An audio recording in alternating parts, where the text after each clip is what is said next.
All right, you guys. We just always play a little music, break things up a little bit before we blast off. I want to thank everybody for coming in today. I'm sure more people will filter in as it goes.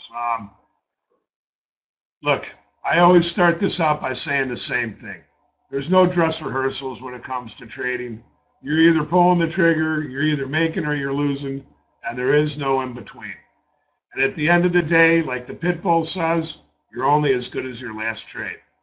Now, today we got a special guest. We've got my buddy Robert Heffernan from the trading floor, very well-known trader. Now, originally what we were going to do, we were just going to unleash Hef and just talk about his service a little bit, but I thought we'd spice it up a little bit. I thought that we'd do a little Danny Riley stuff in the beginning and kind of talk about what's going on here. What's going on with the spoons? What's going on with the floor? What's going on with all this bullshit about arresting this guy in London for spoofing? Okay, so we're going to kick it into gear here, you guys. I want to thank everybody for coming in. Yeah, we're going to definitely talk about that. We're going to definitely. He's ahead of you, FM. He's ahead of you. I hope James from London is in here. I don't know if he's here today. But James, a guy in our room that's going to actually be running our European shift in the room. We're going to go 24 hours. Well, I don't know if we're going to do part of the Asian shift, but we're going to do all the European shift right into the open of the S&P. And James actually worked with Sarajevo. Is that how you pronounce his name? I don't know. But anyways, he kind of explained what was going on, and he had kind of some insight as to the way the guy traded. But what we're going to first do is we're going to start out by talking to Hef about what's going on in the floor. Hef, thanks for coming in today. I know you traveled a long way. I know you come back to the trading floor quite a bit, but what's going on in the CME floor now? I know they're talking about closing these pits in July. Yeah, a lot of long faces and a lot of guys the Hold on, people that are remaining in the futures. Can everybody else hear me? Technical difficulties. Everybody else can hear me, D, but you. 1 minute, you guys. Come on. Okay. Everybody else says I sound good. Maybe I'll start singing. We'll show them how. All right. Well, we'll let you sing. How well I sound. Can you hear that? We'll let you sing. We'll let you sing yeah, too. There's a lot of guys. A lot of guys singing the blues. The guys that are left, especially in the ags where I hang out, because there still is fairly good order flow on the closes. But that's all coming to an end, man. July 1st or 2nd or whatever it is. It's Katie bar the doors. It's all over. Well, so, yeah. I know it's Katie bar the doors and it's all over Hef. But did this come as a surprise to traders in those futures pits, or? I think actually I do think in the ags, especially because there is so much that's still done on the close. You'll have, especially the hogs, the cattle. You have 5 expirations deep at least, and and on any given day you could have a 500 lot or 1,000 lot hit one of those back month expirations on the close, and there's still guys in there willing to take that kind of size on. I have no idea what happens when that kind of size tries to hit the screen on a closing basis once that pit is closed. So yeah, I don't know. We'll see. Maybe it'll be more beneficial because the markets will get way more disjointed when that kind of volume tries to move on the screen. Again, well, I just don't see. But were traders around you surprised though? I think actually, yeah, for the hogs and the cattle, and I know that there's been people trying to make a push to keep at least those two open. Especially, what they really should do is just have a closing range. They shouldn't even open the thing. Just have a closing range. I don't know. It's a difficult thing because nothing goes on really during the day. There's a few orders here and there during the day, but then all of the pit volume, probably 98% of it is done on the closing range, both in the hogs and in the cattle. And there's still guys willing to, like I say, there's 5, 6 expirations deep. that get traded on the close, and there's people to take those orders on. And I'm not sure what happens on the screen.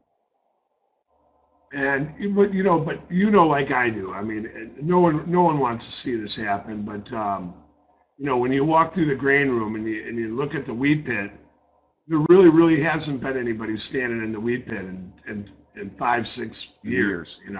Yeah. And when volatility dropped over the summer, there was a couple really big summers in the grains, options and all that.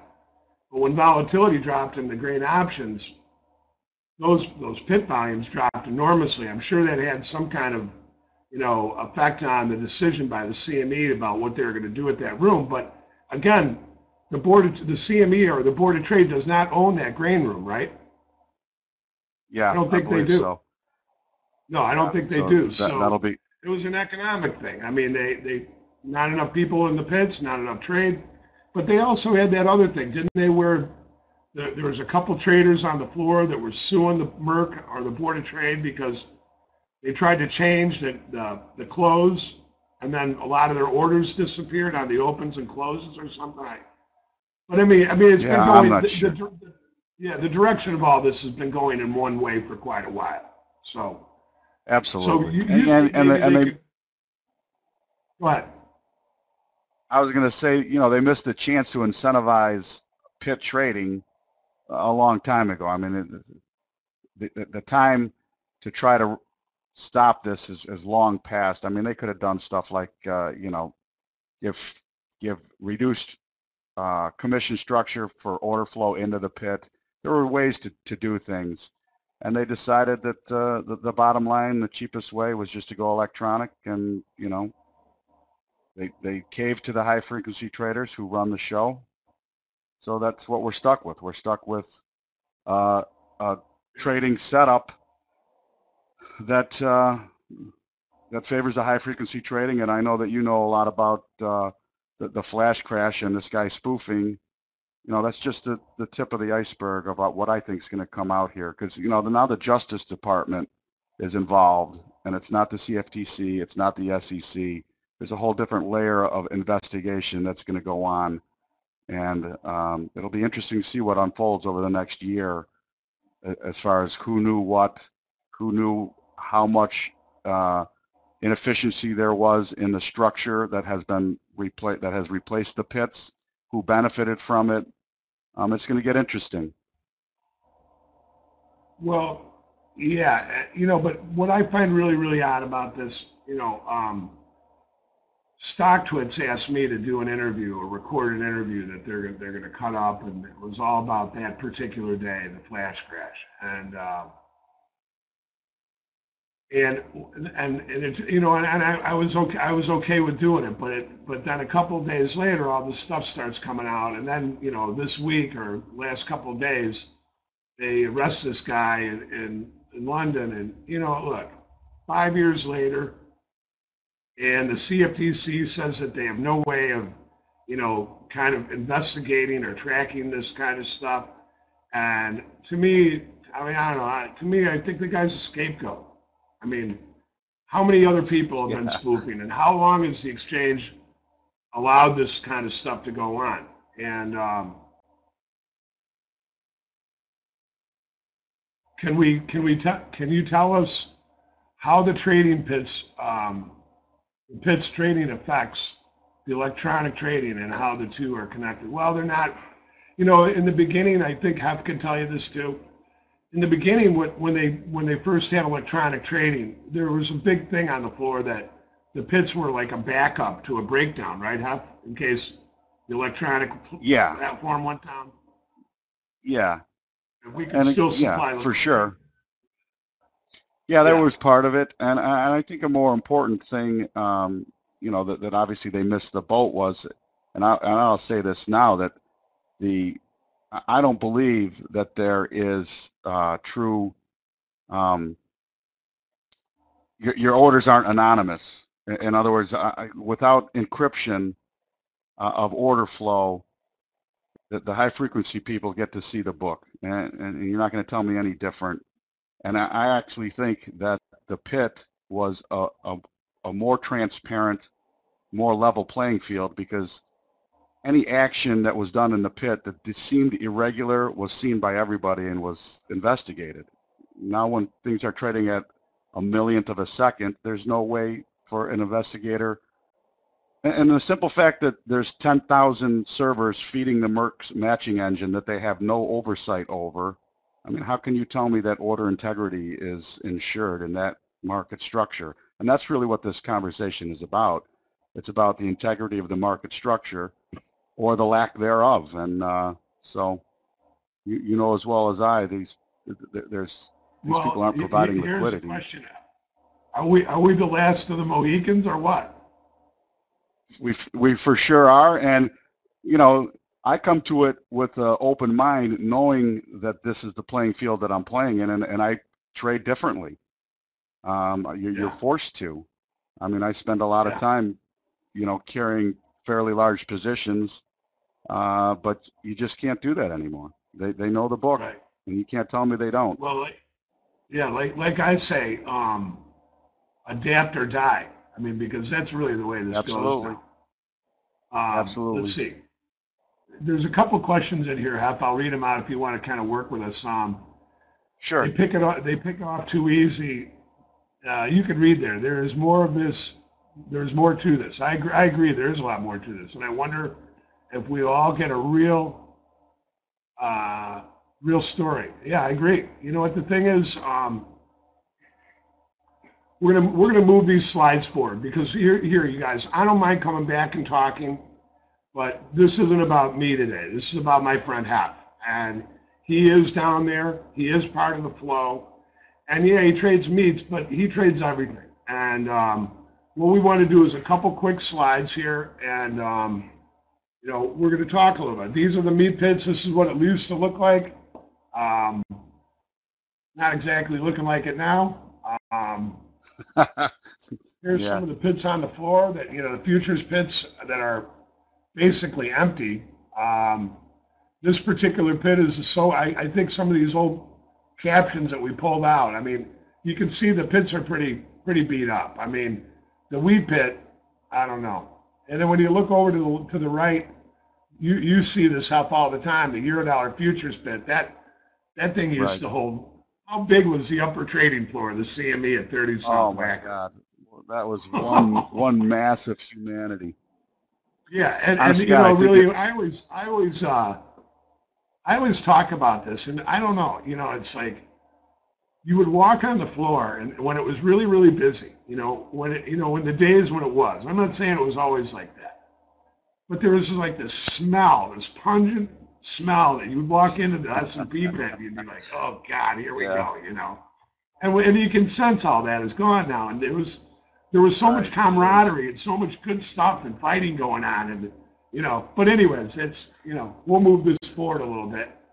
And by the way, you know, I'm not necessarily against electronic trading. I'm against a market structure that, and Danny, you know this as well as I. It was no different. You know, you wanted to be close to the order flow, so the guys that were closer to the order fillers had a bit of an advantage. And information is everything. And when you have somebody that doesn't lose money in 4 years, I don't quantify that as trading. I quantify that as you know, maybe a gray area of legality. Exactly. In the structure of the market, I mean, and in the pits, again, it was a self-regulating body.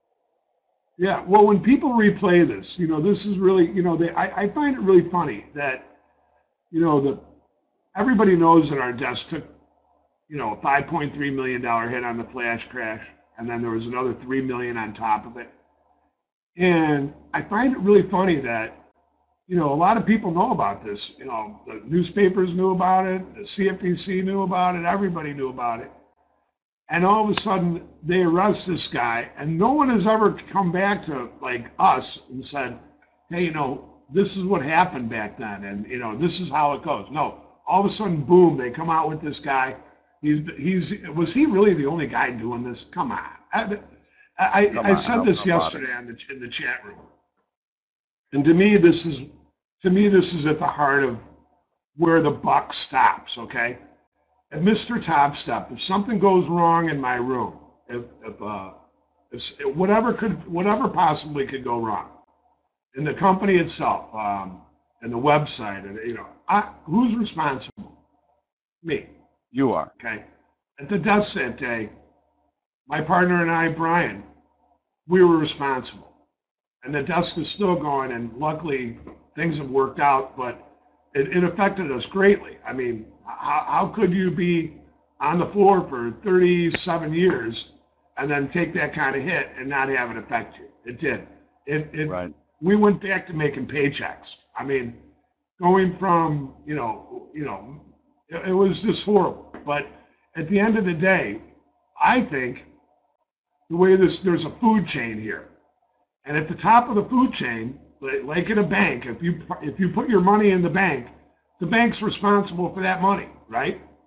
And if you put your money at a clearing firm, there's supposed to be that golden rule. You're not supposed to touch seg funds. Well, that golden rule didn't work out real well. Corzine traded it.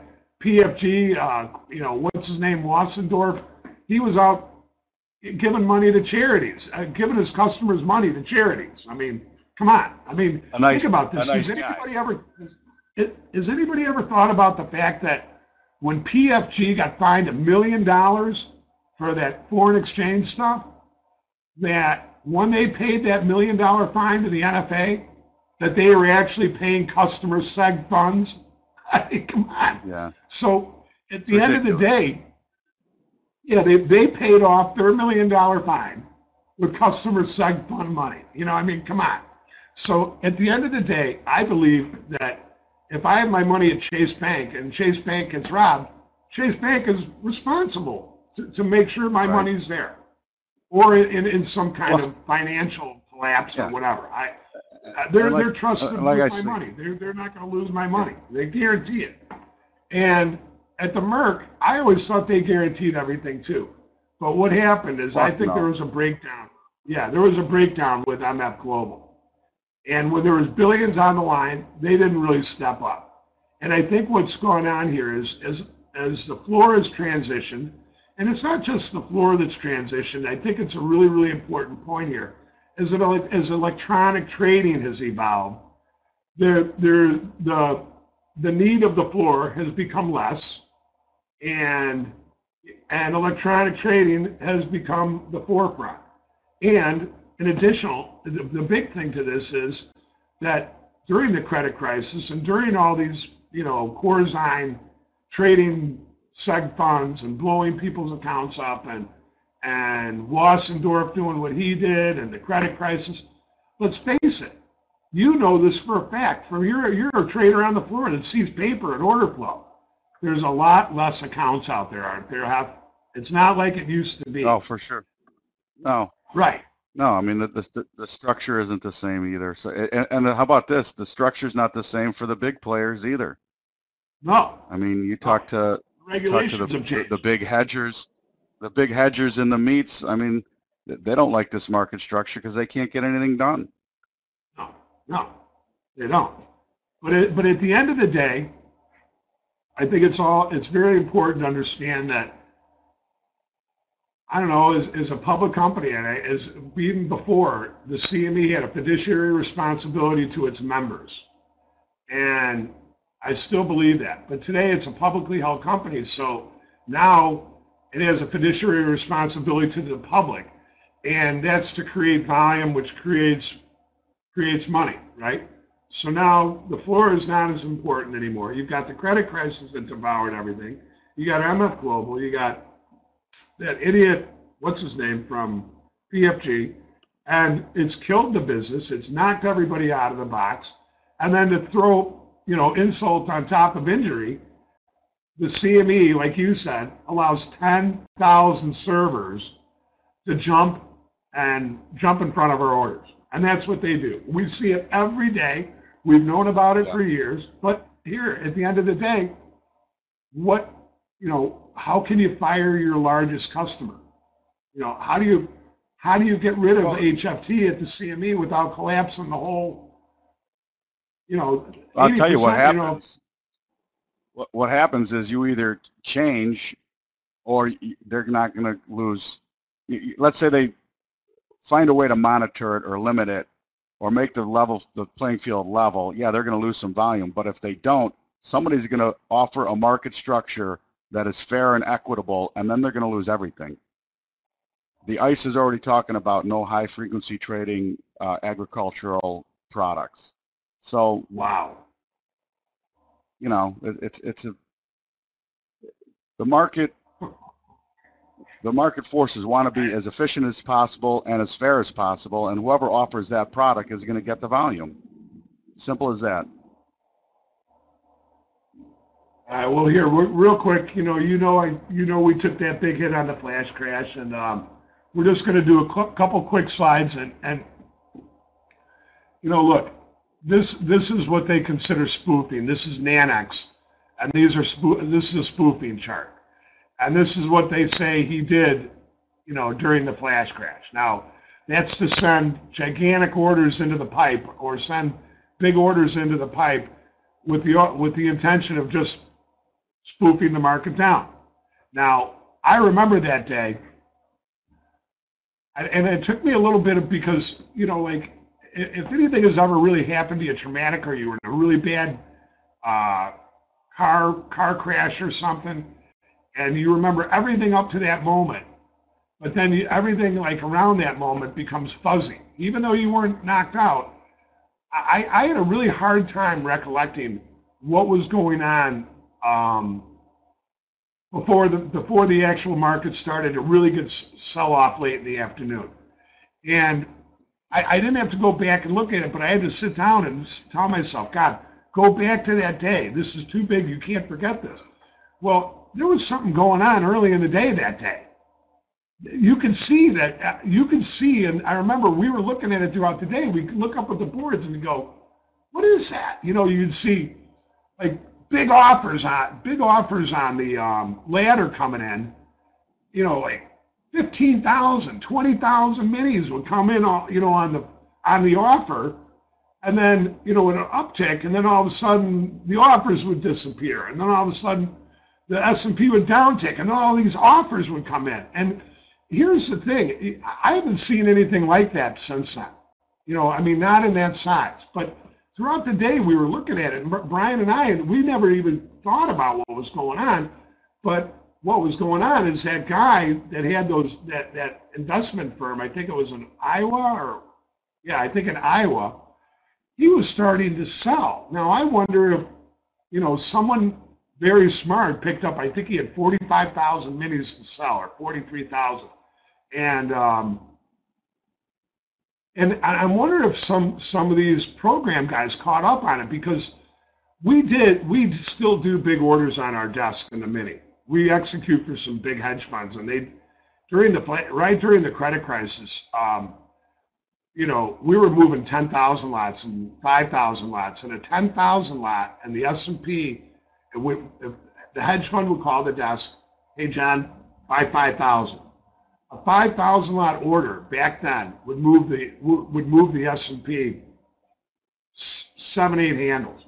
A 10,000 lot would move up the Dow or down the Dow 100 to 120 points. So, right, light better than freeze, yeah. But at the same time, we knew that I do agree with that. But at the same time, we knew that these types of orders were going in. But I don't think anybody put two and two together, and what was going on early in the day to what happened later in the day, until after all that happened. Now, as the market started falling at our desk, we have a rule at our desk that we prefer. And think about this: a good desk that does a lot of business doesn't need to do a lot of business on a day like that, right? Think about it. Do you want more business on a day like that, or do you want less business? So we were sitting there, and we were sitting there after 2 o'clock, and we were watching the market start to fall, and no one really knew. You know what I mean? It just didn't look like hey, God, we're down 1%, we're down 2%. But here's the important part of this that a lot of people don't know. And I'm gonna knock this off real quick. I think it's important for you guys that are here to understand. We do Deutsche Bank global book, their global book, and we did UBS's global book, and we did Bank Montreal's global book, we did AIG's global book. Okay, you understand that what the cash close is, right? Well, every day at the cash close, if the S&P is down X%, Deutsche Bank has to sell X numbers of minis, right? The cash close isn't just where they buy and sell cash. The cash close is where they come in and they offset their risk. At the end of the day, if the hedge fund is long and the S&P is going down, they come in and they offset that risk or that long position by selling S&P futures on the close. Okay? So here we go. Now, and now very few people know about this, and nobody even talks about it, which I think is absolutely, it is the missing link within the story. So we know from doing Deutsche Bank's business in London that their prop traders, they leave at about 11:30, 12 o'clock Central Time. And what they do is they call us and they say, hey Danny, if the S&P is under blah, blah, blah, or down 1.2% at 2:30, sell 1,000 minis for us. If it's down 1.5%, sell 2,000. If it's down 2%, sell 4,000. You get what I mean, everybody? Do the people in the room understand what I'm saying? Give me a yes or a no, please. So you know what I mean? So you guys understand this? Okay, because it's very, very important. Because while that selling was going on, all these global derivative books, the long and short books, the ones that have been wiped out since the new regulation, I guess it took a little while to catch on, right? Well, all these global books, because the futures were down X% after 215, 230, they started just dumping those futures. And then you had this guy out there spoofing, right? But at the end of the day, how much of this really sell-off really had to do with the spoofing?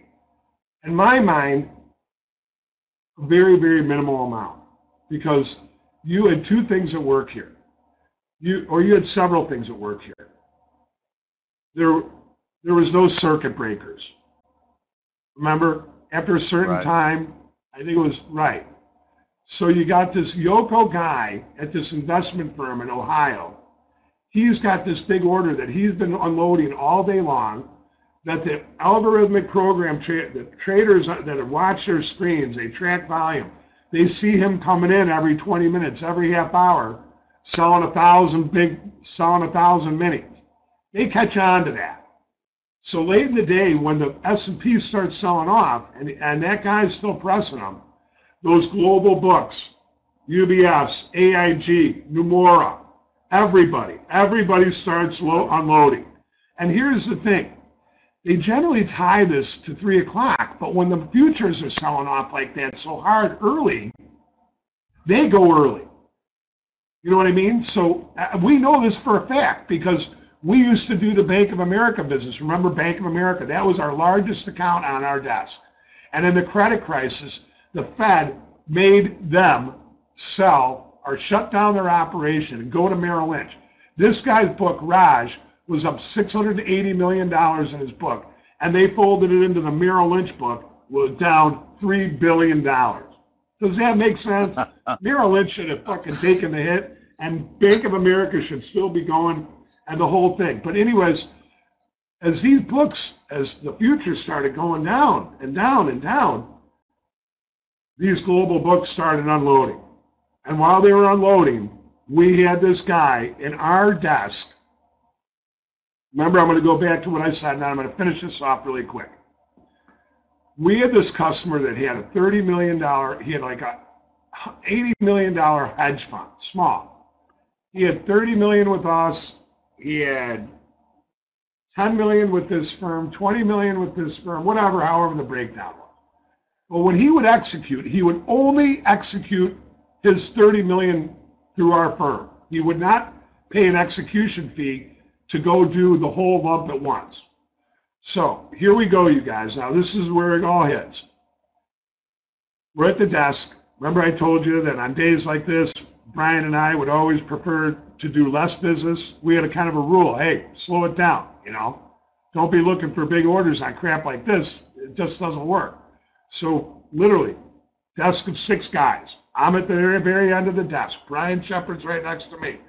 The S&P does this stupid shit. It sells off real hard. It rallies real hard. We don't think anything. I look at Brian. I'm like, are you okay? He's like, yeah, I'm okay. Brian, you okay? Are you guys okay down there? Yeah, I'm okay. I'm okay. And at the very end of the desk, this one kid, he goes, I think I got a problem. And I'm like, what? And I walk over and I look at it, and it's this guy. He tried to unwind a 3,000 lot put spread in the middle of that. He took off his long side of the put spread and tried to remain short. So he paid up enormously on getting out. He was short these, he sold these puts and he was short calls, right? The puts he was short were $5 puts or $3 puts. And when he bought those things back, the quote was $25 at $35. That's not 35 cents. That's 3,500. So the kid at the end of the desk gets the quote into the S&P option pit. No one knows what's going on because the desk is up for arms. It gets 25, 35, and the trader on the other end says buy 3,000. By the time he buys the 3,000, the futures have gone down and ripped back higher, and he is now naked short and losing all his money, all like crazy. It went so fast, $80 million like that, just gone. Maybe it was 90, I don't know. But I get over to the end of the desk, and I'm looking at this kid, Sean. I'm like, Sean, I got to say it like it is. What the fuck is this? He's like, well, Danny, I'm like, what does he want? He's telling me, Sean looks at me, he goes, Danny, he's telling me if you can't get down the 35 evens, down to 25 even, you're going to be out over $5 million. And I looked at him, I go, what are you talking about? He goes, so I was like, Brian, get down here. And everybody at the desk is looking, you know, and I'm like, I walk over to the pit.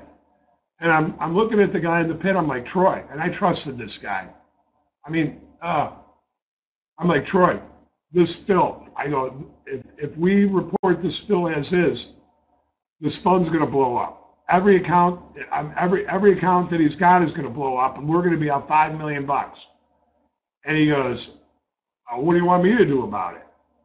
And I'm like, Troy, do you understand this? I go, everybody that has given you $10 million in brokerage, $5 million in brokerage over the last 3 years is going to be gone, out of a job, done. The whole thing's going to be gone. And he looks at me and goes, I can't do anything about that. Well, what went on was that guy went to the other clearing firms and said, our desk had a problem. Our desk had an error. Well, we didn't have an error. You know what? And here's the deal. I'm going to be honest about this. When this whole thing went down, I was interviewed by the CFTC and I was interviewed by the Merc, and I was literally told to keep my mouth shut about what I know. And what I know that day was there was no goddamn circuit breakers. Where were the fucking circuit breakers? And it doesn't take a goddamn genius to figure that out. You know, anybody that's going to let the S&P fall 10%, 15% after 230, why? Why? So guess what? Now they blame this guy, and there's a scapegoat out there. But guess what? There's circuit breakers now. You know. So down the drain goes that thing, and then the guy that owns the firm, because these other firms don't pick up the trades, we get stuck with another $3 million, $8.3 million.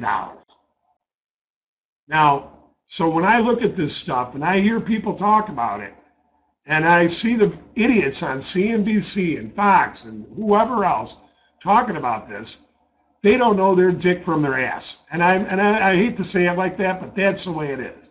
All right? So I said my piece.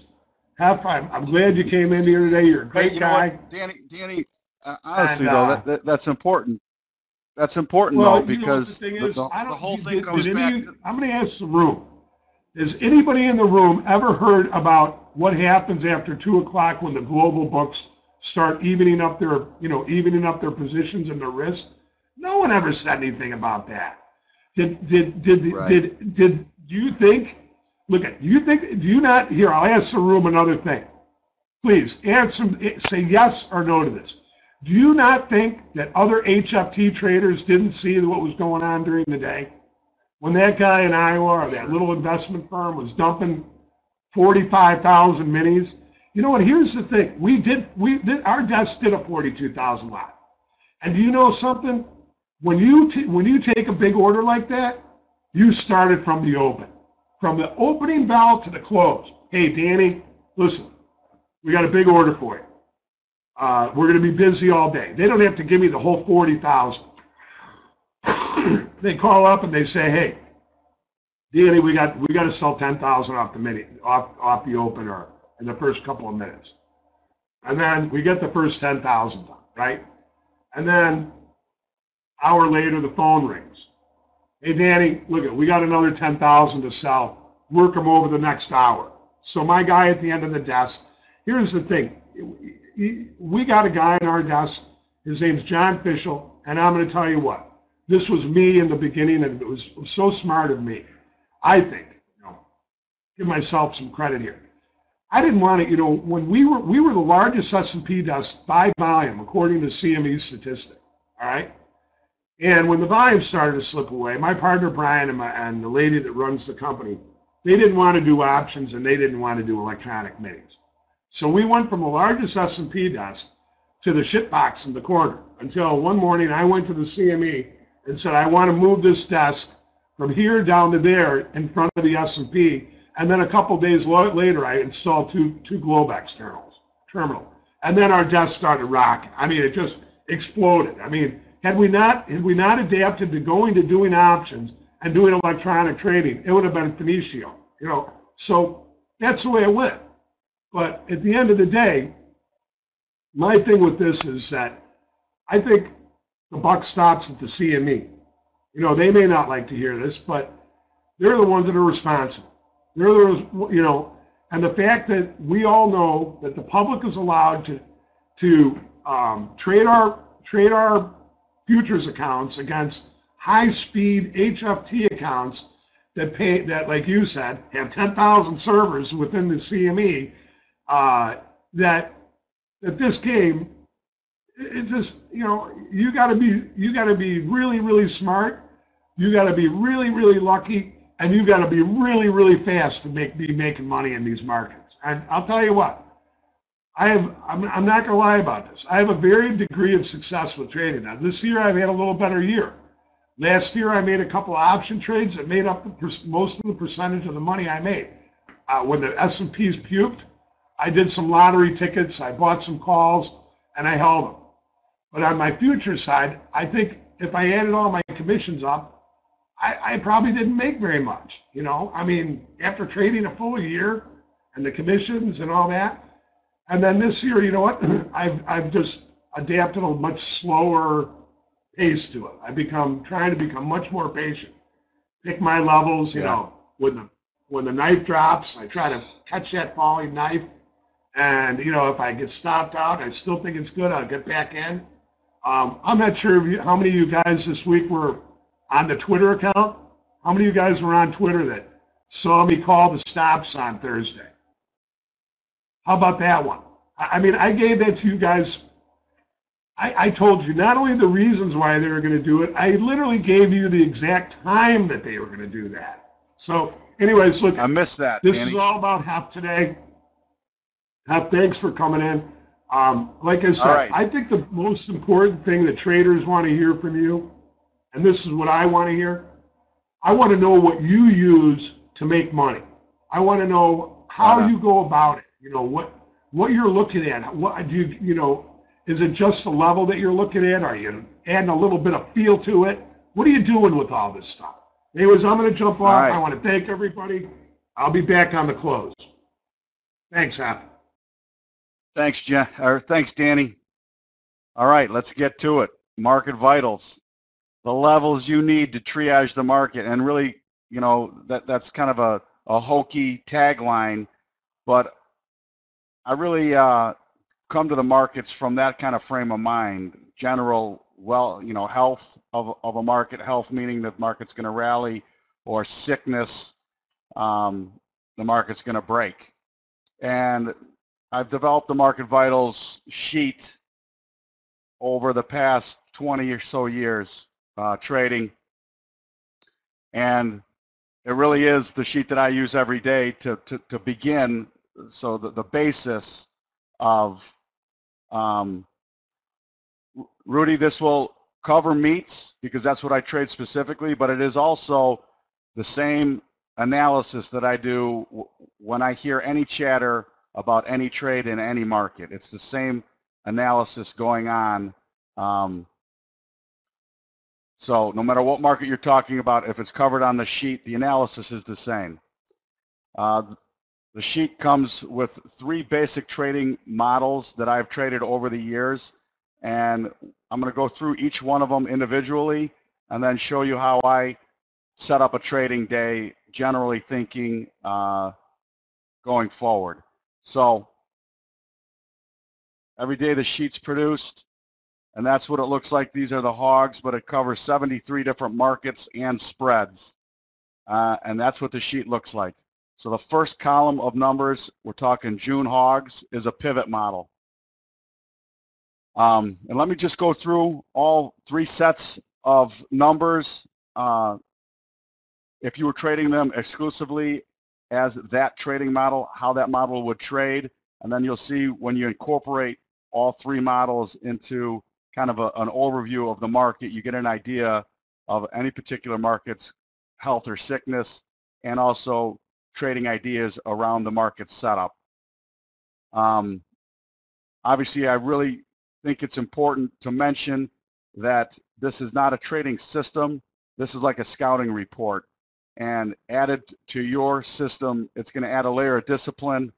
It's going to give you actionable trading levels. And what it does really well is paint risk and reward scenarios depending on where you are in the market and what your position is. All right, so the first row of numbers is the pivot model. Like all pivot models, you have a pivot, which is the center number, 78.97 in the hogs. And then the 2 numbers above and below that are the pursuit and risk numbers. The 3 numbers after that, going up and going down, are target levels. So generally, in a pivot trading model, if the market opens above the pivot, you'd want to engage and be long anywhere between the pivot and the pursuit, 79.34. And you'd set your risk at 78.61, the risk level. Since it opened above the pivot, being long, then the risk is the risk level below. Conversely, in the pivot model, if the market opens below the pivot, you want to find an area to get short between 78.61 and 78.97, the pivot, and your risk is then that 79.34 number. All right. Either way you enter the market, long or short, those other numbers, then the first, second, and third, are all targets. Let me mention a couple of things about the pivot model. The pivot is weighted towards the close, and the targets are fibs of the expected range for that particular market. Now that's important because one of the very first things I learned trading commodities and trading in general was you can get into a market, but what is a realistic expectation for that market on any particular day? And so since the pivot model, since those targets are fibs of the expected range, it gives you really good actionable exit points for the market. Lots of people talk about how they have an easy time getting into the market, but they have a hard time getting out. And I'm telling you now that that second, and especially the third target, is more of an outlier. That's like 120% of the expected trading range. Great places to take profit. Okay, so that's pivot trading in a nutshell. Very straightforward, and honestly very usable, especially for exit targets on a daily basis. Obviously, as market ranges expand and contract, those targets are also going to expand and contract. So in real time, those targets represent the potential in the market pretty damn well. The middle set of numbers is the value range set of numbers. So June Hogs value range, and this is actually Monday's sheet. So for Friday's trade, the value range was 78.50 to 79.50. Real simple, the way I look at value range trading. A market that opens in value will have a tendency to stay in value. So if the market opens between that 78.50, 79.50, I'm looking to sell the high value and buy the low value. So that's one area where the market could open in value. If it opens in value, that's the basic trading strategy. If it opens above the high value, that 79.50 level becomes support and an area to buy against to establish a long position.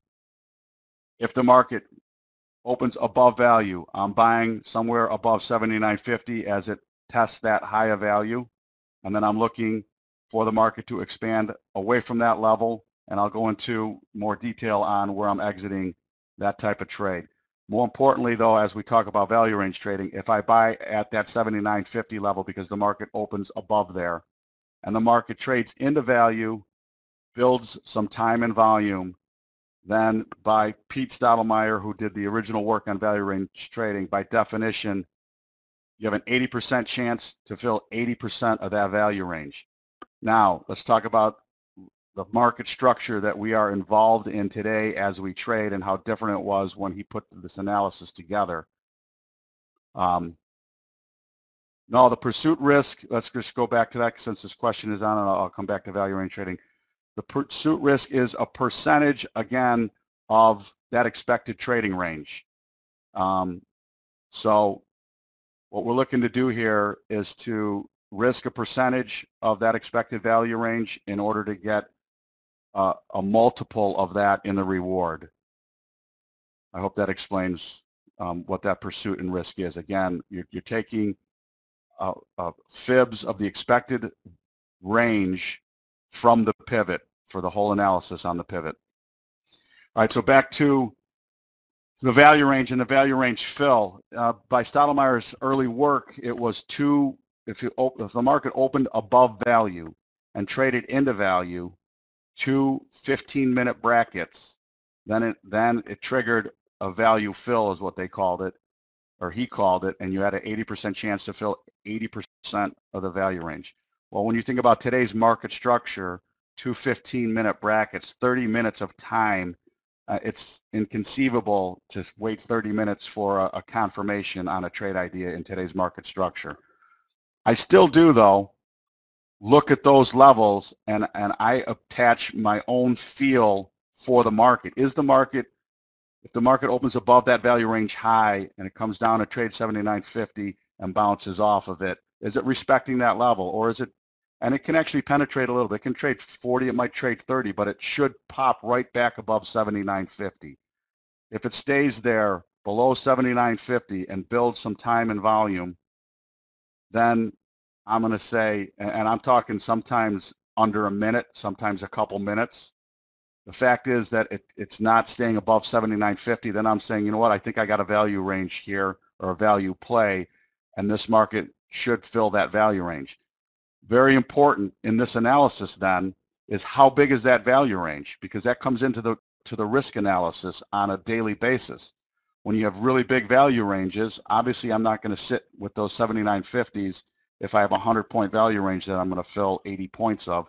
I'm going to reverse out and take advantage of the value fill for that 80-point break. There's lots of times in the hogs where we might only have a 40-point value range.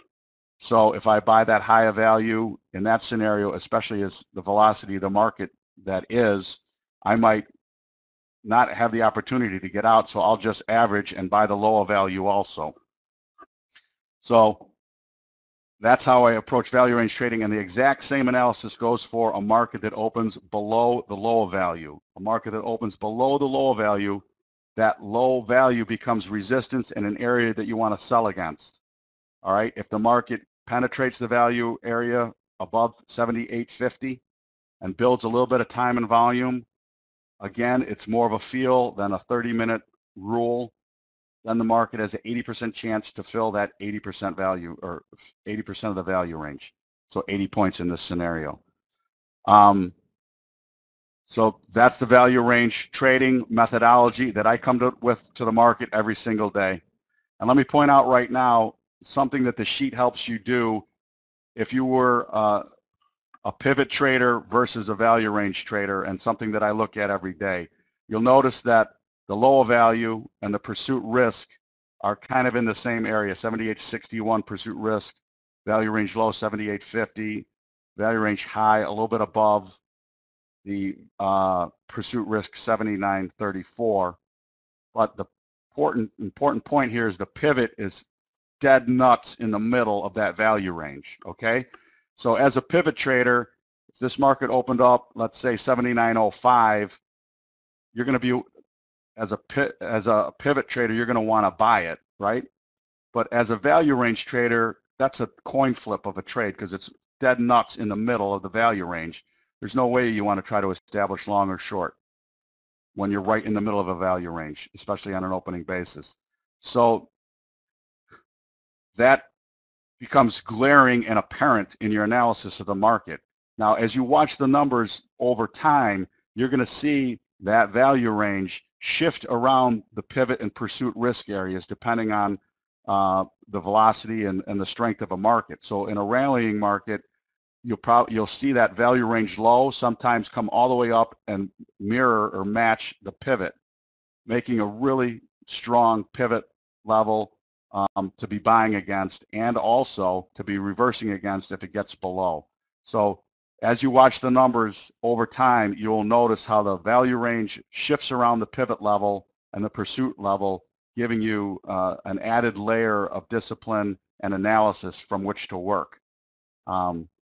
So those things two together really help establishing a trading idea as the day opens. Now the far right column is the standard deviation analysis. All right, standard deviation. Hold on, here we go. Robert, does the opening range give you? All right, great question, Charles. And let me just say that one of the things that I'm most grateful for change-wise in the market structure is that in the meets, they've closed the market. There's no overnight trading. So you actually have a hard opening at 8 in the morning Central Time if you're trading hogs or cattle. So really makes for the analysis in hogs and cattle easier because you have that hard opening and close every day. There's no overnight trading session that these high frequency trading algos get to fuck with the market. And, you know, so that solves the problem of the opening range for hog and cattle trading. And other things that I trade, for instance, currencies, S&Ps, I kind of come at it from where are we trading, usually at that 8:30 opening Central in the S&Ps. And the same sort of analysis with the currencies. Again, on those things, I'm going to talk about a little bit more later. I use the standard deviation analysis more for my trade setup, and in this market structure, I try to use options more for something that I don't have my hand on the mouse. Let me just point out quickly that I think it's very hard to trade more than one market. I'm talking one market at a time, especially for your intraday trading. Pick one thing, look at it. You can have other things on your statement. They should be longer term trades, and it's something that you don't need your hand on the mouse to trade. And I know this to be a fact because there was a time when I first moved off the floor and I had 8 screens up when I was trading, 8 screens. And in the background, the TV was on and we had the military channel on. And I'm sitting there trading 5 or 6 different things, a couple currencies, the SPOOs, spreads in the hogs, outrights in the hogs. And the military channel, there's a general on, and he was talking about cyber warfare or computer warfare. And he said in the military's extensive study, a soldier cannot pay attention effectively to more than 2 screens for more than 15 minutes. So as I'm sitting there and listening to this U.S. military general talk about how a military soldier conducting warfare on screen has to be really focused on one thing, really. And there I sat with my 8 screens up and charts everywhere, and I just kind of dropped my head and said, oh, fuck, do I got this wrong? So I will say that if you're going to day trade, you should pick 1, maybe 2 things and exclusively watch that, and do not be distracted. All right, have become huge, so I believe technical and level discipline traders. I'm not sure if that's a question or a statement, Brett. I will say this, through all of the electronic trading that has developed, one thing has remained constant, and that most of these algos, if they're not predatory or if they can't read the book, the trading algos are based on math. And the math doesn't change. The ranges, the expected ranges are the expected ranges. It's what's happened before, and the standard deviation analysis, which I'm going to get into right now, still works. The problem, or where I've had to evolve my trade, is I used to have a lot of spreads across the meat complex. And as all the open interest and all the high frequency trading has moved towards that front hog contract or the front cattle contract, the seasonal spreads don't work as well because everything is so dominated by that front month. And the fact of the matter is, I really do believe that the book is being read, and you'll see anomalies where things, rally to a level and a bunch trades and then it comes off. Makes it really hard to carry positions.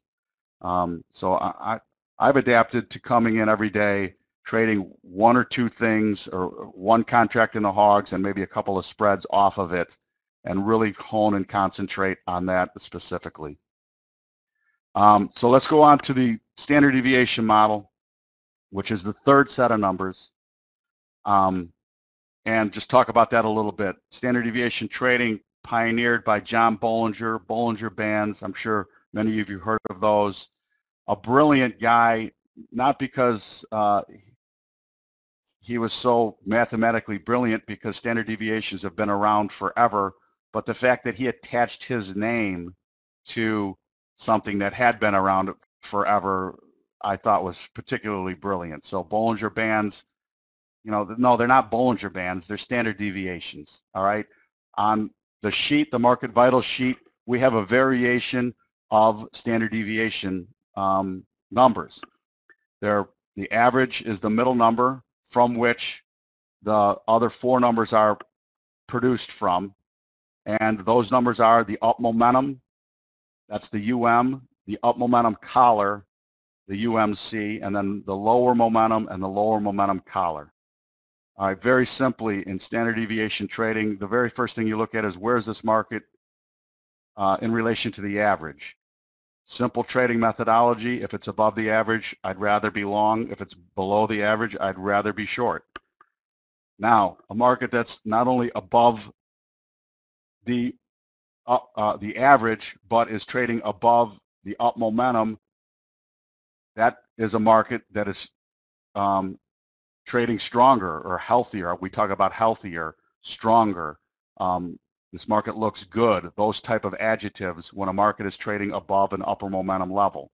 Now you will find that in markets that are trending, they will, if they're trending higher, they will respect that upper momentum level and trade above it for sometimes 5, 6, 7 days in a row. The upper momentum collar, and there's been great, and always has been when people first start looking at the sheet, great confusion about what that upper momentum collar level is. All right, that level collar, thinking about something that's gonna collar the market, that's gonna hold the market. That upper momentum collar is designed to give you another area that is a great profit-taking level. Markets can and do get through that level and expose price action higher than that, but it is not a level. For me personally, I love taking profits at the collar levels. One thing I will tell you that people have made the mistake of saying, "Wow, this thing is really healthy. It's even above the upper momentum collar." And from my point of view, when you're above that upper momentum collar, that is the time when the market can have the most violent retracements.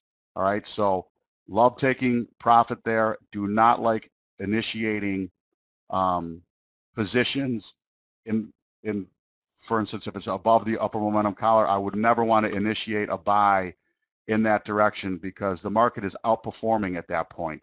I would much rather wait and be patient and come in the next day even and find that upper momentum level on and buy that retracement. The same exact thing holds for the downside. The market's below the average, you want to be short. If it's below the lower momentum, it's showing even more weakness. That market looks sicker. These are, again, some of the adjectives that we use when we talk about markets below the lower momentum. And again, below the lower momentum, then the next number that you're looking for is that lower momentum collar for a profit-taking level.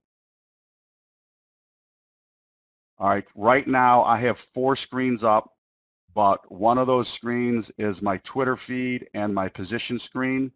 One of those screens is a generic homework screen that has, you know, 100 different commodities and stocks on it that I can press and pull up charts on. And then I really concentrate on 2 screens now, one with my trading ladders and one with 2 commodities, usually the first 2 months of the hogs, and that's it. So I'm looking at one screen at that chart setup where I have all these. I'll take that back. I don't have all of these numbers overlaid on it, but I do have most of them. So I'm really looking at one screen now and then going to another screen where my ladders are to engage in the market, and that's it. So that standard deviation trading, again, a market can close in lower, and I like closes too, by the way. Closes in lower momentum. If it's truly going to trend lower, it should respect that lower momentum number day after day, and you will see times that you get 4 and 5 and 6 days in a row on good ones that trade in one direction or the other. Fernando, I trade hogs and cattle, mostly hogs. When I trade the S&Ps and when I trade the currencies that are all on the sheet, I'll go into this right now, and I got one more slide to show you what the June hog setup is. And again, this analysis is the same no matter what I'm looking at. All right. So, for instance, in the euro currency, I think the euro currency is going lower over time. All right. So anytime that market retraces back to an upper momentum level, I'm going to sell a deep in the money call spread, thinking that over time it's not going to get into up momentum and it's going to fall back away. And then as it goes towards, and a lot of times when I do that setup, if it's trading near the upper momentum level in the euro currency, I will look to sell a call spread that has the lower momentum collar as the deep in the money call that I sell, and then buy something just above that upper momentum level as my safety net, I guess you'd call it.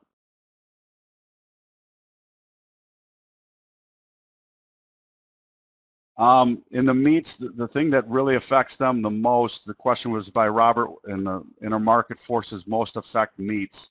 The dollar does have some effect on it, but it's really a supply and demand issue. The size of the herd, the USDA comes out with things like that. There's a daily cash that's reported every day, but it's from a fundamental basis that affects the trade. It's really the size of the herd, the demand, export demand in particular. If there's any biologic going on like we had before last year, which was the PED virus that decimated, 10% of the herd, things like that.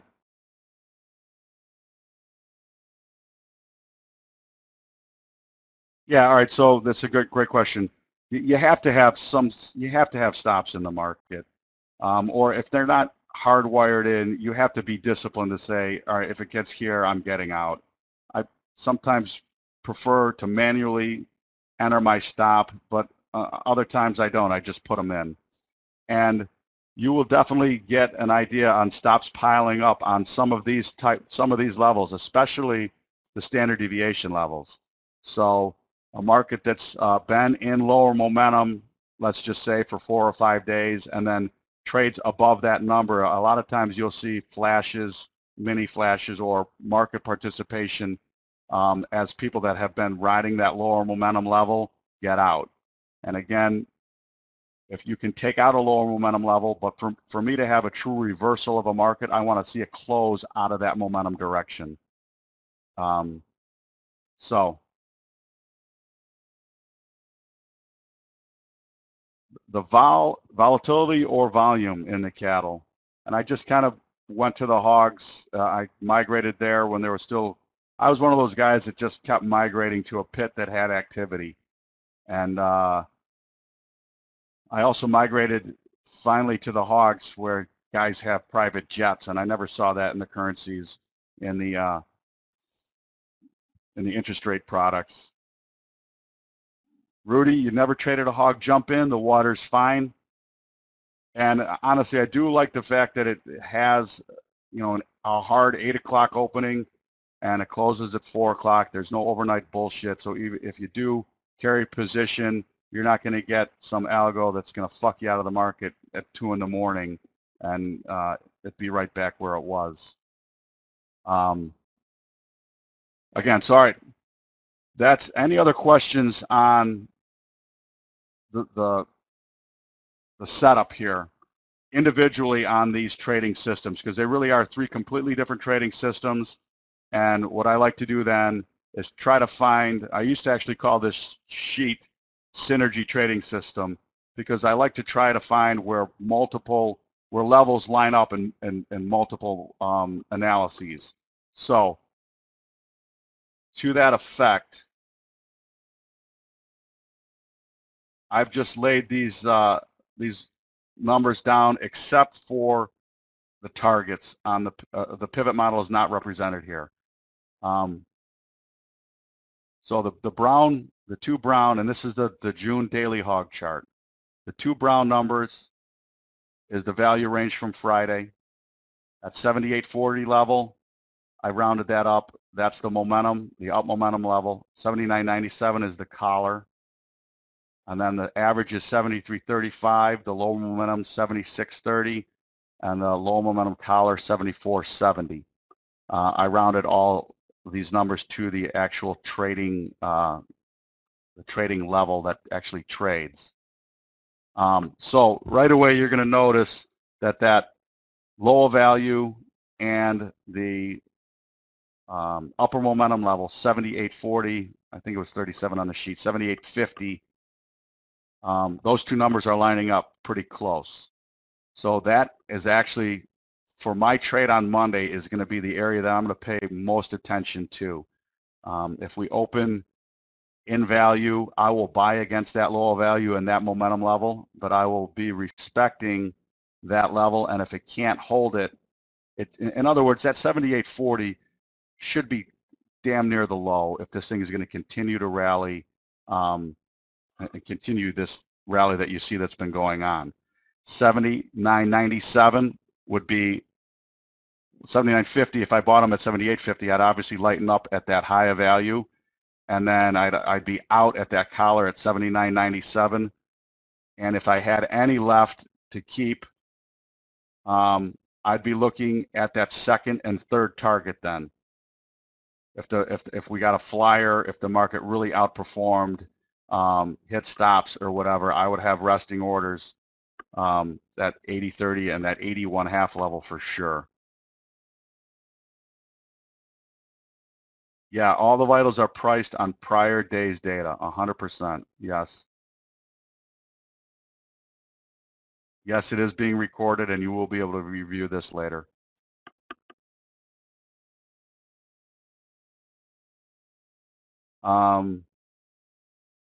Eastern, all right, so that 9:05 is for Monday's opening. It opens on Mondays at 9:05 and closes at 14, at 4 o'clock. The electronic session on Mondays only opens at 9:05 and closes at 4 o'clock. All the rest of the weekdays, the market opens at 8 in the morning and closes at 4 o'clock, except on Fridays. It closes at 1:57, I believe, and don't fucking ask me why they came up with that cockamamie trade. But yeah, so the sheet has all the expirations in the hogs out through Feb of next year, maybe June of next year is on the chart, or April of next year is on the chart. Same with the cattle, and then all the combinations of the hog and cattle spreads that I trade, along with the grains, the crude, cotton. I mean, there's lots of, and Danny's gonna email everybody that participated today Monday's numbers for you to look at, that has all the markets that I cover. But again, right, so for me, let's just talk about, wait, one last thing, Danny. One last thing. No, every day when I show up, I am a value range or value trader first, and I work from my value levels to the standard deviation model every day. And then I'll use the second and third targets on the pivot model. But again, that's the way I do it. I know guys, one guy in particular that bought the sheet for years was a grain trader. The only thing he ever looked at on my sheet was the third target in the corn. And when the market gapped opening at that third target, he'd fade it.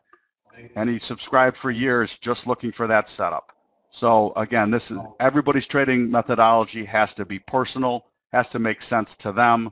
But this scouting report is going to give you a really good feel of the relative health or sickness of any market. If you are bearish S&Ps and they are above value, the value range high, and they are in up momentum, take your fucking hand off the mouse and go play tennis or do something. Do not fade the strength, and the market or the sheet will give you actionable levels every day to make those types of decisions. And I think that's, and anybody that's ever subscribed, and I've had subscribers that have been with me for 10, 15 years will tell me that, the things that I don't do because I'm looking at the sheet sometimes are more important than anything else. And the last thing I want to say is on the risk side, it gives you a good analysis for risk and potential in the market. So for instance, in these June hogs that we just talked about, they're above, we're in up momentum, 78.40, the low value of 78.50. If it can't hold that level, right, really the level that it logically should go to is that other low momentum level down at 76.29. So that's almost a limit move. How many times are you coming in understanding that that's the potential in the market, that limit move, if it can't hold that momentum level? And those couple of things really benefit your trade setup and your analysis every day on what are the true potentials in the market, where's the risk, where do I know I'm wrong, those types of questions that we banter back and forth every day. And take over, Danny, and at the very end, I want to just go over 4 trading, I don't know what I want to call them, trading, there used to be 15 commandments, Danny, but Moses dropped 5 of them. That's why we only have 10 now. The first tablet Yeah, broke. the trading commandment. I got Right. 4 trading commandments, but when you're done. All right, no, you go ahead. Let's hear them. All right, so my first is when anybody tells you something that they've heard, and this happens a lot more maybe in the meats than in the equities. You know, I heard that Smithfield has fucking 8,000 pigs that are coming to market. You hear just chatter and you know the latest thing, or even seasonals, because I do look at the seasonals from the Moore report. When the chatter or the seasonals do not reflect what this sheet is telling you, don't trade it. At least wait until the sheet, again, until the numbers and the technicals line up with that opinion that you've heard. Never take somebody's fucking opinion on trading. Rule number 1. Rule number 2, try to find partnerships. All right, it's so important to trade with somebody else, have a trading partner, or be involved in a Twitter chat room or a MrTopStep chat room where you can bounce ideas off of people, where you're accountable. One thing that people don't realize in the market structure of the pit environment was an accountability situation. You were accountable to those traders around you, and they accountable to you.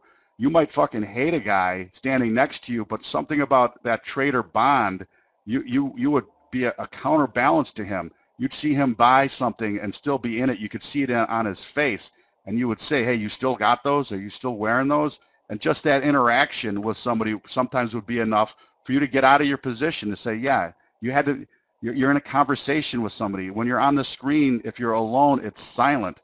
It's you and your thoughts and the position. Very hard to interact honestly with yourself. It's much easier to interact honestly with another person. So form trading partnerships.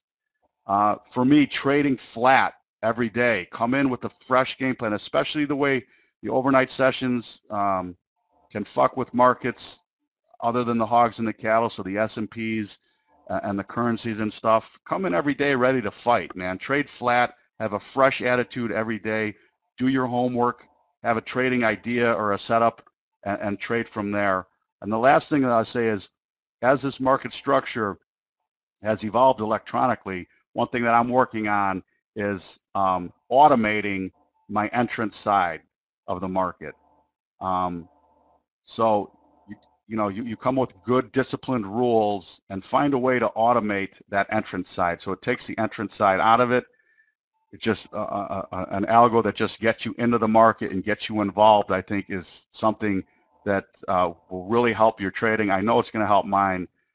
That's one thing that I think is missed along with the accountability in the pit, is a lot of times when you were in the pit, you didn't have a trading idea necessarily, but you were part of the price discovery. So you were put into positions all the time, and then you dealt with that position with everything that you came, all the knowledge that you had, and traded out of it. So much time now is spent looking and trying to decide what to do, and as fast as the high frequency traders are, a lot of times you miss it. You miss that entrance. So those are the 4 things. Back to you, D. All right. Well, thank you. That's great. It really is. One of the things I think that I learned from working with the Pitbull is that, he was sitting in an office, and yeah, he had his machines, but he didn't have that interaction. And what I've known about him throughout his whole career, he still calls the trading floor. He trades S&P options, so he's constantly interacting. Even though he trades by himself, he's talking on the phones. He's not sitting there by himself. I mean, he is, but he's communicating with other traders. He's keeping in touch. He's on the instant message, So I agree with that. I think that one of the things I've learned about, it's like what you said, in the pits, you were right there with other guys. It was like, a grown-up high school camaraderie, and you're there to make money. And then as everything kind of shrunk down, there's just not that interaction anymore. And you got it, whether it's MrTopStep or just like you said, you download an AOL with a buddy that you like, and it's just the two of you guys chatting. That way, you're at least bouncing ideas off of each other. And, I think at the end of the day, you got to be, one thing about word trading, I think there's another word that goes with trading. That's honesty. You know, you got to be honest with yourself, you know, and the other part about it, I think it's really important. I know you trade good size. You put on a lot of stuff. You know, what I've learned about the pit bull is he's fearless. You know, I mean, he wants to knock down 2,000-3,000. He doesn't want to win. He wants to kill him, is what he says. But listen, what we're going to do, I want to ask you something. So for Sure. everybody that's in the room, are they going to get your sheet for just one day? Or are you going to give it to them for a week or something? How's it going to work? You know, we can give them to them for 2 weeks. How about we do that? All right. So what we're going to do, you guys, and here's the thing about trading. I want to explain something. Robert's opening up a trading room for other traders from the trading floor. You know, as the pit's closed, he's got a lot of buddies that are around. I don't think that those traders fully grasp that yet, but I think once they get in the room, they'll understand it. The thing is that we're going to also put your email in there, Robert, because if people want to contact you, you know what I mean? We're going to, we'll make sure that John, who's helping behind the scenes run the music and make sure and Tony, make sure everything's going good here today. Grab this list and send out his numbers for 2 weeks. His email's on his numbers, so you will be able to get that, but we'll put it in here. And look, at the end of the day, let's just face it, folks. If this were easy, we'd all be living on Easy Street, right? I mean, we're up. It's a big battle, and one of the things that I suffer with every day is I get up early. I mean, I'm up at 5 o'clock Eastern. So, you know, 4 hours later, the markets are opening. And it's hard sitting here all day. But I'll tell you what, if you have something that you really have that works well, and I know Robert's stuff has been working well for a long, long time, you know, like he said, this may not be your end goal, but take some of the stuff that you've got, take some of the stuff that he's got, and find out what works within it. So anyways, listen, Robert, I know you got stuff to do. If you guys want me to stick around and talk about the S&P, or you want to talk about the S&P a little bit, you guys want to hear a little bit about that? You want to talk, or what do you want to do? I got an option here. I know, you know what, I woke up today, I had three of my biggest questions. What shorts do you want to wear? Where are you going to go for lunch? And when are you going to do that belly flop in the pool? Okay, so that's my day right there. The pool's right there. And it's 91 degrees out today. All right, well, cool. Get out of here. All right, well, look, as you know, I've had a rambunctious career on the trading floor, right? I mean, you were around when Jimmy Clennis came down on the floor and popped me, and you've seen it all. Yeah. But, and at the end of the day, I don't have any regrets. Whatever transpired back then, it was all part of a greater learning curve that's taken me now from the trading floor to looking at market delta charts, learning how to read volume, looking at levels like what you put out. And like, what I hate to say this, but I learned something from the Nigerians to kind of add to your trading toolbox. Find those things that work for you and get comfortable with those things. Now, when it comes to the S&P, I gotta tell you something. I like trading it, but I gotta tell you, it ain't easy trading it. It seems to me that these programs, a lot of times if I bought something at 11 o'clock versus 9 o'clock, I would have made 10 handles. But I bought it at the wrong time of the day. The level was right, but the timing was right. So I get whacked out, and then I watch the market rally, and that kind of stuff. I think that's got a lot to do. That didn't happen as much before electronic trading. I don't think it did. You think it did, or? I don't know, but you know what I really, let's go back to Pete Stottlemyre, the guy that invented market profile. Market profile, yeah. And his original work was that the pit, what the pit offered the equation was time, because it actually took time to disseminate an order. Electronic trading has removed time from the equation. All right. Yeah, think about that for a second. If 1,000 lot hit the pit, you would actually have to take the order, read the order, say what's here, start, divvying up the order. The fact that you had 400 people to trade with, That was all time in the equation for price discovery. Not only that, it gave somebody the opportunity to think, well, he's selling these, maybe I can sell those, and then buy what he's. I mean, all this time was part of the market structure. Time is removed now. The market's vertical. It just goes to levels that have longer-term traders or order flow willing to participate. So one thing that I've done now, the only time charts I use are daily, weekly, and monthly. That's it. Intraday, I only use tick charts because the tick chart is not going to build unless there's velocity.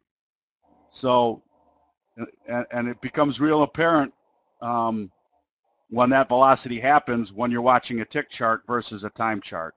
So that's another thing that I have definitely moved towards in the market structure that we have currently, is I've tried to take time out of the equation on my intraday stuff, and I'm looking at varying length tick charts to do all of my analysis on rather than time charts.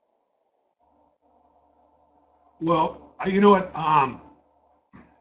I used to work for, I went from the bonds to the S&P, so that was a big transition. I used to work for a desktop trader. I can't remember if you would remember his name. His name was Rick Barnes.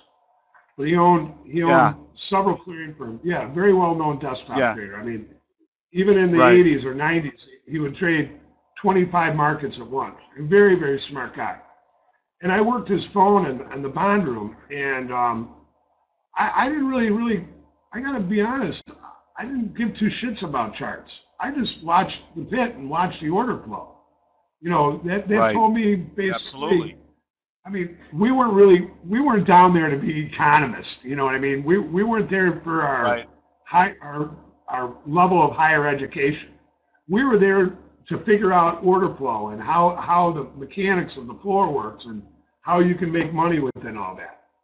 But I will say one thing, that and although I followed program trading and I did a lot of huge order entry in the day, and I agree that hey, sell 1,000 S&Ps, that was a torture for us. Okay, the guy at the desk, because you know what was going on there. But in addition to know what was going on there, we had to get those goddamn cards out of those people's hands and get it all counted up and then report it back to the customer before the futures rallied. He's selling 1,000 and they're going down, down, down. And, hey, what's my total? Hey, you got 400 done, or you got 400 done. Hey, what's up in there? You're going to get 600 done. But let me ask you this, Danny, because it was horrible for us because we did hundreds and hundreds of orders, and we're fighting each other at the desk to get the cards separated. And the guy on the phone's like, "God damn it, Danny! I need to sell another 1,000. You guys are fucking slow. Fucking bam! I'm gonna use another desk, And so we're fighting with the pit. We're fighting with each other. We're trying to get the pit, the order reported. And I'll tell you what, I'll say it as it is. I miss it, but I don't miss it. You know what I mean? It was like, what was going on is I'm getting yelled at. The guys at the desk are yelling, and when it gets like that, you got so many guys all standing together, fights are breaking out. And I guess I was known for a few of those. But the thing is, I don't know if you've ever seen this, but I'll send you this chart. But this is a total market. If you guys are looking at that chart, this is a total market delta chart, and it is 100% based on volume. And in the old days, when I'd be on the floor looking at the boards, you can actually see the last 7 prices. And for whatever reason, you'd look at those 7 prices, and you just develop these patterns in your head. You'd be like, oh, here they go up to 38 again. Now they go back down to 21. Now they're going up to 42. Now they're going down to 18. You just see it, And now, if you're not following some kind of like Stottlemyre method or some kind, if you don't have volume somewhere in your trading methodology, I don't know, But let me ask you this. So there was some talk about back to the spoofing thing. And more representative of the pit, and so only show the current bid and the offer. No, you don't get to see anything else. So then if some fucking cocksucker wants to spoof, he actually has to spoof on the bid or the offer. Similar to the pit, and I know you've seen it in all your years here, when some fucking punk would say, you know, even on 500, there was a guy in the pit that could turn to him and say, sold, yours. Right. And it stopped the cocksucker from trying to spoof the market really quick when somebody stood up to him and said, hey, fuck you, you know, you got $1 million, I got 50, and, you know, now chew on those. Yeah.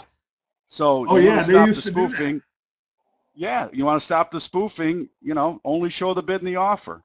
You know, you want to Show spoof them the bid, best fine, bid, but best offer.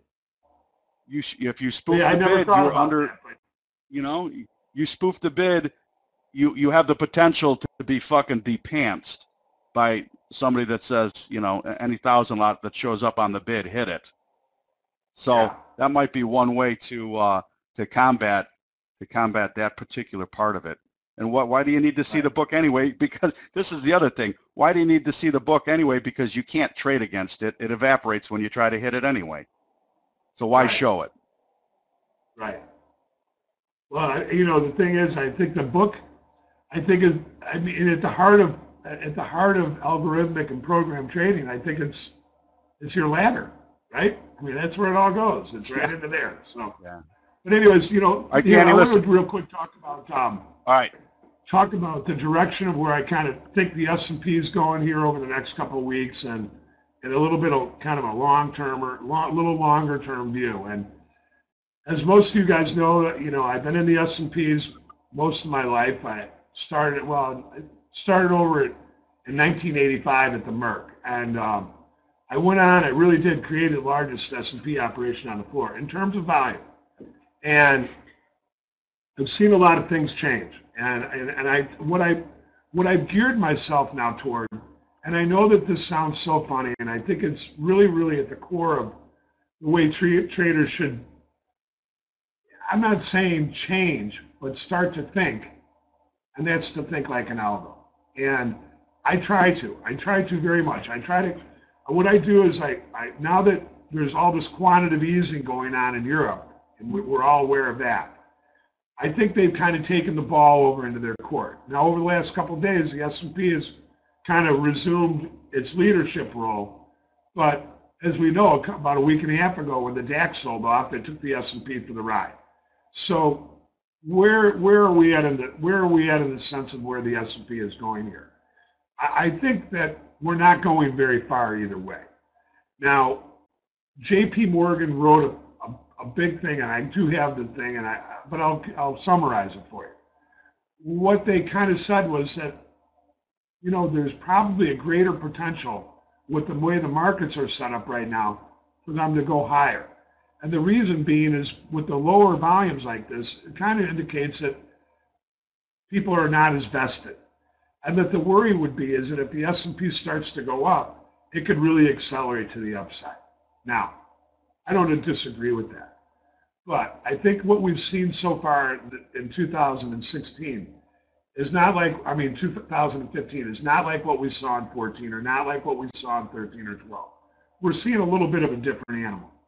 And meaning that I think that there's several factors out there. I think the fact that we're into the sixth year of the bull market, I think that's right. I think the threat of higher rates, and I don't think the Fed can raise rates.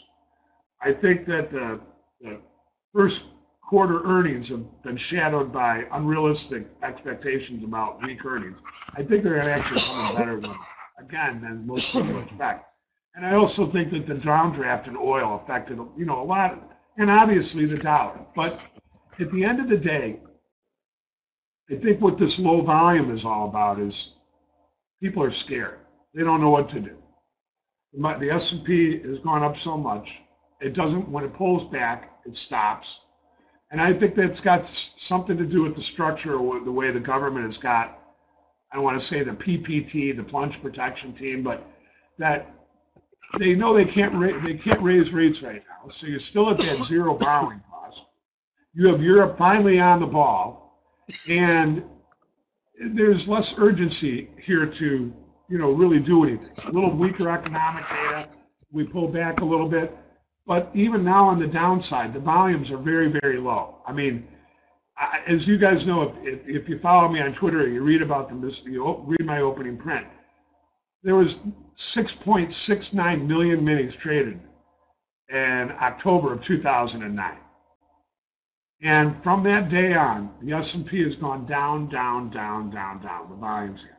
And over the last year, I'd say, I'll be kind to it, the volumes have gone like we would see a year and a half ago, a year ago, 1.8, 2.2, 2.3. Wow. And I had no idea it was that much. Yeah, now the volume has dropped down to 850,000 to 1.1 million a day. Now, what's that got to say about this, guys? Yeah. I'll tell you what it's got to say. Well, it's got to say that people, yeah, the algos are fucking everybody out of their money, and there's nobody left to play. Well, people are getting smarter, and you know we talk about this now. I know there's a lot of young traders out there, and I don't want to scare people. I mean, that's not our job. But as I've said, I don't think that there's a lot of young college kids coming out to, you know, go trade futures, go open up a futures account and trade on their own. Now, years ago, and I hate to repeat myself, but, you know, having the floor operation, every year we would have interns coming down to the floor. Hey, can I get a job? Can I get a job? Can I get a job? And we had some successful interns. One guy came from Dublin, Ireland. He ended up going to work for Microsoft. Another guy went to work for Lehman Brothers and ran their foreign exchange desk during the credit crisis, and then went to Morgan Stanley. So we've had a lot of that. We took them in every summer. But after electronic trading kicked in about I'd say 10 years, 96, 06, around 06, we didn't see these young kids coming to the floor as much. And we didn't see them really as much anymore. Now, I don't know if you've been seeing it a little bit more lately going down to the floor, but you know, that was a big thing. Traders would bring their kids down, or you'd get interns during the summer. Right. So I don't think, you know, and we talk about this in our room, it's an older crowd. And you know what? I don't want to say that the older crowd means smarter. I'll just say that the older crowd means more experience, if that makes sense. Right. We don't pretend to be smarter than you guys. We just have a little bit more experience of how to absorb losses and stay in the game and that kind of stuff, right? I mean, that's what I think. I mean, look, if I don't hit the level, I don't want to lose a lot of money, because you know, if I hit the level and I get knocked out, I don't want to sit there and hold a loser, because I want to get out and then I want to go on to the next trade. That's not part of trading anymore. You know, adding the losers, I don't know. Every time I do it, I get smoked. But at the end of the day, I think what's happened here is, so wait, let's break it down. This is really scary. Let's say that the S&P does 1 million contracts, okay? 1 million total contracts, 200,000 from Globex and 800,000 from the day session. And then program trading, how much you guys in the room, you guys tell me, how much do you think program trading makes up of the S&P? I got to say 70%. And I think when I'm looking at crude oil, I think it's 700,000, right, Benny? So at the end of the day, I think the education here is not just to find something that works for you, you know, whether you're working with Bob or, like Bob said, find a buddy. Know what you're trading against. You know what I mean? Know that maybe your best level is not going to be the level that's going to be the first level at hold. Know that the algorithms stretch out these markets further than they should be. I think this last sell-off I think this last sell-off that we sold off in the S&P was the biggest phony baloney I've seen in so long.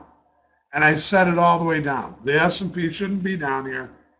This news is not news. It should have, and then all of a sudden, Monday up, Tuesday up. I I think the S&P has been up 5 out of the last 6 days, or up 12, up 11 out of the last 9, with a couple of unchanged days in there. But at the end of the day, yeah, October. Well, here, all right, I'm going to lay this out for you guys, because I do want to go do a belly flop, and I do want to go drive my golf cart, and I want to go have some cocktails. Don't you have? So, you know, yeah. it's Saturday. I'm going to finish it off like this. Right. I think that you have to be prepared for a little bit more upside in the S&P. I don't think just because it ran up and it finally took out these stops after all these attempts that it's just going to go down. I think that if aside from what you use, whatever kind of tool you use to trade the S&P, that when you see really, really low volumes like that, that it's going to make it really, really easy to manipulate the upside, because there's probably more stops and we've already been to the downside. Can we get to 4? I said that the stops were from 05, 21, 05, 70. I mean, they were above 21. We all knew that. But when I put out my thing on Twitter into the room, I said 21, 05, 70, up to 21, 14 even, and then up to 21, 20. Now, can it exceed 21, 20? Sure it can. But I think what you've seen late in the day is that the S&P will rally, and then it gets soft in the afternoon. Now, Friday, we had a decent buying balance. It was one of the first decent buying balances we've probably seen all month or all quarter. So as we go into the end of the month, here's the deal. They kept them down all month. Now I think they're buying them up into the end of the month. Does that mean that they're going to explode? Not necessarily. But I will say one thing, that when the premium collectors, the guys that trade premium, that sell premium, get to collect and get to collect and get to collect and get to collect and get to collect like they've been doing, that has been the biggest trade that you can make, selling premium in the S&P, that eventually that thing goes pop. So as the S&P sold off and they made those those guys roll down, and those margin calls came out and people were liquidated, they're going to go back up and they're going to torture the upside calls, and they're going to make those people roll up, and they're going to make those people have margin calls, and then they'll come back down. Because that, my friends, I believe is the way the game is played. It's called margin calls, that's what highs and lows. Yeah, that's right, because the deck is heavy that way now. Right. It used to be easier, Danny. Remember when you could just walk by the pit and see the upside paper and the downside paper? You know, the upside paper would be this tall, the downside paper would be this tall. It'd be like, yeah, look. Before you guys go, before we close this, give me 1 minute. I'm going to show you something. It's of Harry the Hat. And while you're pulling that up, I just want to remind everybody that trading room at MrTopStep, I'm going to be involved in, is called the Ag Pro trading room. And remember to watch for the free 2 weeks. Watch your email for the Market Vitals numbers. And forget the whispers. Trade the numbers. Yeah, you're right about that. Oh, here it is. Here. Now, I'm going to put this up because this will explain I wrote about this. Now, just look at the picture. This is recently. And this is what Hef is talking about. And this is what made millions and millions of dollars. You don't have to necessarily read the thing, but look at the guy in the picture. Can you click on that, Hef? Oh, yeah. That's Harry the Hat. Yeah, look at the deck. That's Harry the Hat in the meat pit with RB&H orders in his hand. Right? Now, look at that deck. That deck is... That's what Hef is explaining, is that's probably the upside deck. And there's another guy standing next to him with the downside deck, right? Now, those were the days. Those were the days. It was great. And you'd walk past you could just look at the size of the paper and ask the pit clerk, what is that? Is that the upside or the downside? You didn't even have to know what the orders were. Just if the downside deck was this big and the upside deck was this big, well, I guess we're going down. The other thing that's really important about this, and hear this out. if you didn't have separate decks, the buys and the sells, what you would do is they would have, like, Hef would have his orders in his hand, and he'd have 500 to sell at 58, 500 to sell at 59, 500 to sell at 50, at 60. But then he'd have 2,000 to buy at 61, right? So now those were the days. Right. Now, if he had some offers above the 2,000 to buy at 61, he'd layer those offers in above that, so those offers in his deck would get filled right away. But if there was no offers in that deck and there was more buy stops above that big buy stop, that was where things really, got hairy. So, but that was the decks. But anyways, listen, you guys, we're going to call it a day now. Thanks for coming in. He's going to be we've got a boot camp coming up at the end of June. Thanks a lot, man. And, if you haven't ever taken one of our boot camps, or you have taken our boot camp, you're open to come back. We want you to come back. It should be if you don't even join our room, we never get mad, but we think it should be something you should just come in. And we got the MIM, we got the new room going for Hef, so we'll leave it like that, and it's belly flop time for me. Over and out from here, and I promise you guys, we'll be sending you guys Hef's numbers for 2 weeks. Get a hold of him if you want to talk to him. And remember, I'm always here to talk if you need me. I'm at Danny at MrTop. Do I spell it right?